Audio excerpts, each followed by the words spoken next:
बिहार विधानसभा चुनाव से पहले राहुल गांधी ने इंडी गठबंधन और बिहार में महागठबंधन को संकट में डाल दिया है। राहुल ने आगामी चुनाव की कमान कुछ ऐसे संभाली है कि आरजेडी की राह मुश्किल नजर आ रही है।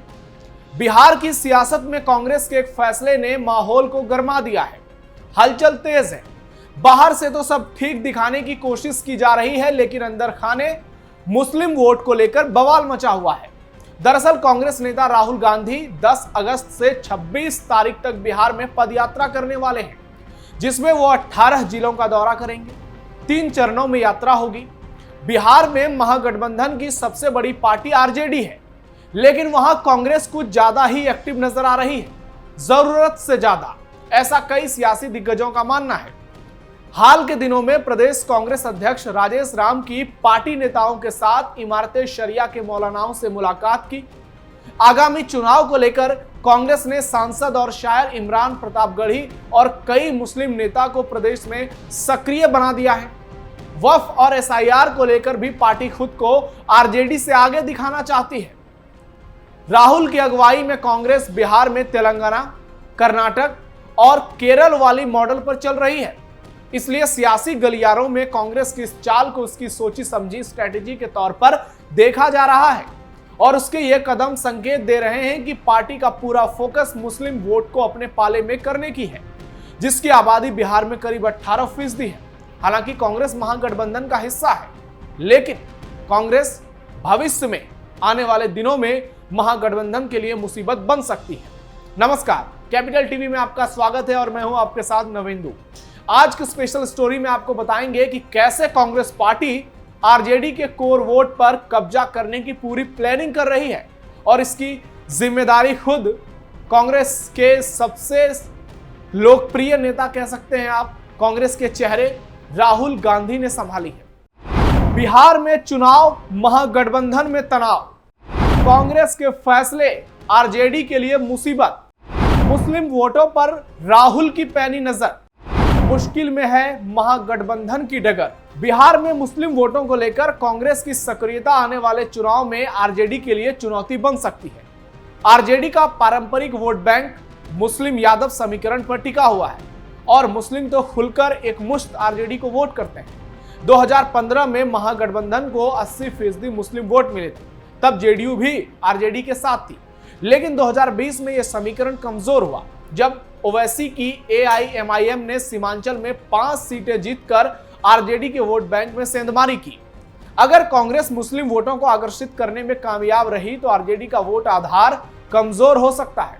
तेजस्वी यादव की अगुवाई वाली आरजेडी पहले ही सीट बंटवारे और गठबंधन की सियासत को लेकर दबाव में है। सियासी जानकारों का मानना है कि कांग्रेस की यह रणनीति कर्नाटक, तेलंगाना, केरल की तर्ज पर दिखाई देती है, जहां उसने मुस्लिम समुदाय का भरोसा जीतकर अपनी स्थिति पहले से बहुत बेहतर की है, मजबूत की है।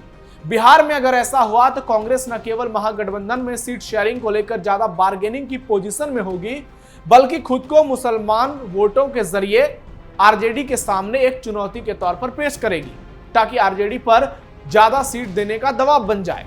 आज के दौर में जहां भी चुनाव हो रहे हैं, उससे एक बात तो स्पष्ट तौर पर पता चल रहा है कि मुस्लिम वोटर की पहली पसंद कांग्रेस है, लेकिन राज्य स्तर पर कुछ लोकल पार्टी को वो पहली पसंद मानते हैं। अब उस उम्मीदवार को वोट करते हैं जो बीजेपी को हराने की रेस में सबसे आगे होते हैं, और इसलिए कांग्रेस बार बार वक्फ कानून और एसआईआर का मुद्दा उठा रही है, जो अंदर खाने आरजेडी को रास नहीं आ रहा। राहुल की पदयात्रा सासाराम से शुरू होगी और कहा जा रहा है कि इसमें तेजस्वी भी शामिल हो सकते हैं। यह मिथिलांचल में यात्रा होगी, मगध में होगी, सीमांचल में होगी। अगर तेजस्वी यादव शामिल हुए तो अटकलों पर विराम लग जाएगा, लेकिन अगर भारत जोड़ो यात्रा की तरह इस बार लास्ट मोमेंट पर सियासी रार देखने को मिलता है तो महागठबंधन की पोल फिर से खुल सकती है। और राहुल अगर अकेले यात्रा करेंगे तो निश्चित तौर पर मुसलमानों का सहयोग तो कांग्रेस को मिलेगा, लेकिन जिस तरह से कांग्रेस ने दिल्ली में आपको कुछ झटका दिया है, वैसे ही कांग्रेस बिहार में आरजेडी के लिए मुसीबत बन सकती है अगर पार्टी गठबंधन से बाहर होती है तो। और यदि पार्टी गठबंधन में रहती है तो ज्यादा मुसलमानों का कांग्रेस के साथ जाना आरजेडी के लिए भविष्य की राहें मुश्किल कर सकता है। महागठबंधन में रहना कांग्रेस की मजबूरी। कांग्रेस का महागठबंधन में फिलहाल बने रहना उसके लिए फायदेमंद भी है और मजबूरी भी, क्योंकि उसके पास कोई विकल्प नहीं है। लेकिन मुसलमान वोटरों को मजबूती से जोड़ना कांग्रेस के लिए भविष्य में बड़ा काम कर सकती है और आरजेडी का खेल खराब कर सकती है। दरअसल राहुल की पदयात्रा पूरी तरह से एसआईआर को लेकर मुसलमानों पर फोकस होगी और पार्टी की कवायद बिहार में उसकी खोई सियासी जमीन वापस लाने की कोशिश होगी। राहुल बार बार वक्फ कानून का जिक्र करेंगे। कभी लालू यादव के तंज का शिकार रही कांग्रेस अब बी नहीं बल्कि बिहार में ए पार्टी बनने की कोशिश में लगी है। कांग्रेस अपने पुराने आधार वोट को पुख्ता करने की लगातार तैयारी कर रही है। वो दलित वोटरों को लुभाने में जुट गई है। बार बार राहुल गांधी बिहार का दौरा कर रहे हैं और जाति जनगणना को लेकर सारा क्रेडिट खुद के साथ जोड़ना चाहते हैं और दलितों को अपने पाले में करना चाहते हैं। हालांकि अब देखना यह होगा कि राहुल की जो ये पदयात्रा होती है उसमें राहुल का रुख क्या होता है। क्या वो तेजस्वी यादव के साथ नॉर्मल तौर पर नजर आएंगे या फिर राहुल खुद को आरजेडी से ज्यादा आक्रामक दिखाने की कोशिश करेंगे। ओवैसी के लिए खतरा बने राहुल गांधी। एक और कांग्रेस आरजेडी के लिए तो खतरा बन ही रही है, दूसरी ओर वो असदुद्दीन ओवैसी की एआईएमआईएम का खेल बिगाड़ सकती है, क्योंकि राहुल सीमांचल में पदयात्रा करेंगे तो मुसलमान उनके साथ जुड़ेंगे। इस बात की 100% संभावना है और ओवैसी का जनाधार सीमांचल में है। 2020 के विधानसभा चुनाव में पार्टी ने 5 सीटें जीती और खुद को एक ऑप्शन के तौर पर प्रस्तुत किया, लेकिन हाल के दिनों में महागठबंधन में शामिल होने की उसकी पूरी कोशिश नाकाम रही, क्योंकि लालू यादव ने भाव नहीं दिया, तेजस्वी यादव ने सीरियसली नहीं लिया। कांग्रेस की सक्रियता से ओवैसी के लिए अब मुश्किलें खड़ी होने वाली हैं। अगर कांग्रेस मुस्लिम वोटरों को अपने साथ जोड़ लेती है तो एआईएमआईएम का वोट शेयर सिकुड़ सकता है। हालांकि ओवैसी 45 सीटों पर अकेले चुनाव लड़ने की तैयारी में है, जो महागठबंधन के लिए तो खतरे की घंटी है। बावजूद इसके अगर कांग्रेस चुनाव में अधिक दम के साथ नजर आती है और मुस्लिमों को लुभाती है तो ओवैसी का खेल तो खराब हो ही सकता है, साथ ही एनडीए को भी नुकसान हो सकता है। कन्हैया कुमार को आरजेडी ने किया किनारे। आपको बता दें कि बिहार में कांग्रेस की राह आसान नहीं है, उसे आरजेडी के बोझ तले काम करना पड़ रहा है। कांग्रेस के सबसे युवा और सो कॉल्ड लोकप्रिय नेता कन्हैया कुमार को लालू यादव ने साइड करा दिया है। तमाम कांग्रेस की रैलियों में पार्टी की अगुवाई करने वाले, नौकरी दो पलायन रोको यात्रा की शुरुआत करने वाले कन्हैया कुमार पिछले कुछ दिनों से उतने एक्टिव बिहार में नजर नहीं आ रहे हैं और एक्टिव भी हैं तो सुर्खियों में नहीं है। पिछले दिनों जब एसआईआर को लेकर पटना में महागठबंधन का विरोध प्रदर्शन हुआ था तो राहुल गांधी और तेजस्वी यादव जिस ट्रक में थे, कन्हैया ने चढ़ने की कोशिश की तो उन्हें उतार दिया गया।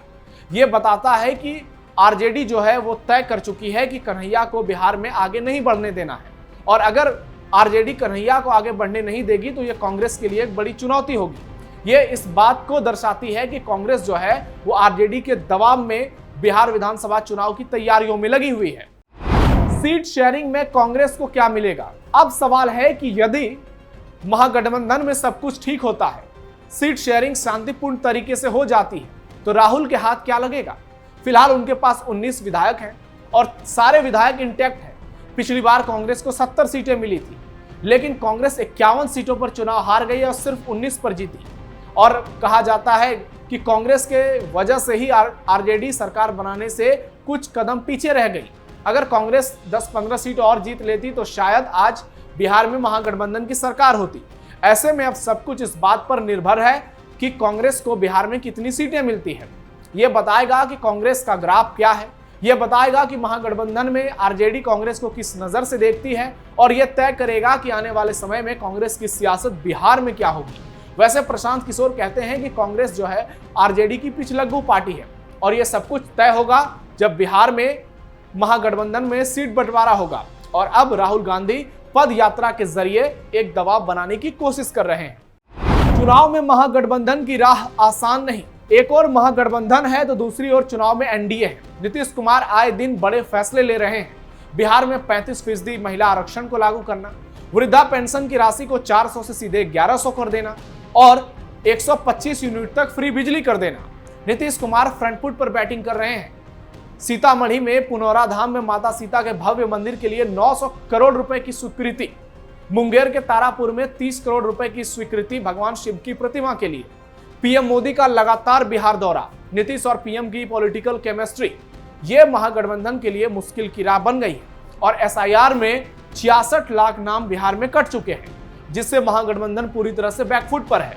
ऐसे में महागठबंधन के लिए फिलहाल राह बेहद मुश्किल नजर आ रही है, क्योंकि उसके पास कोई विजन या फिर कोई जनता को बताने की बड़ी बात नहीं नजर आ रही है, जिसे लेकर वो चुनाव में जाएं। तेजस्वी लगातार वक्फ और एसआईआर को लेकर निशाना साधे हुए हैं, लेकिन बिहार के लोगों में वक्फ और एसआईआर को लेकर ज्यादा नाराजगी नहीं है, खासकर हिंदू समाज में।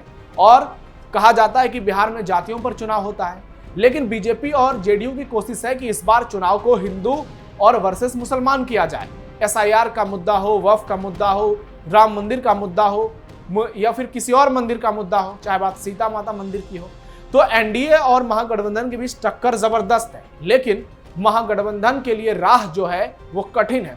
अब देखना यह होगा कि राहुल की पदयात्रा क्या महागठबंधन के लिए कोई नए दरवाजे खोलती है, क्या महागठबंधन को मजबूत करती है, या फिर राहुल की पदयात्रा आरजेडी के लिए चुनौती बनती है और आने वाले समय में गठबंधन पर संकट के बादल मंडराएंगे। क्या गठबंधन टूट सकता है, यह भी बड़ा सवाल है। सारा कुछ अब इस बात पर टिका है कि राहुल गांधी की पदयात्रा बिहार में किस रूप में होती है। तो फिलहाल के लिए इतना है। इस पर आपकी क्या राय है, कमेंट बॉक्स में जरूर बताइएगा। आप देखते रहिए कैपिटल टीवी। धन्यवाद।